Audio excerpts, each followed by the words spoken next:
How to install games on Epic Games. Hello everyone, welcome back to our channel. Today's tutorial is about installing and buying games on your Epic Games launcher. So first of all, you need to create an account on Epic Games on their website. After creating the account, you can download the Epic Games app or the Epic Games launcher.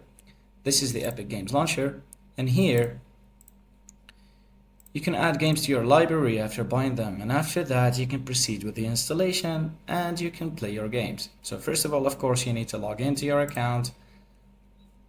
I need a code from my Gmail to sign in for the two-factor authentication. I checked remember device because this is my personal device. And after that you can browse a huge library of games.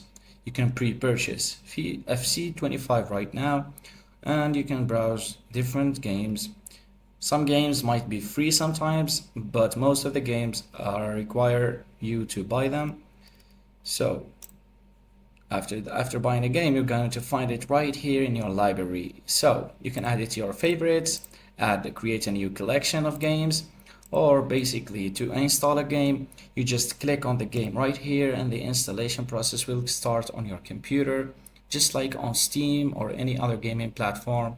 And after that, you'll be able to launch the game right here from your PC, and it will be launched with the Epic Games launcher using your account to save data and save your progress in different games. And that's it for today. Thanks for watching, and don't forget to subscribe.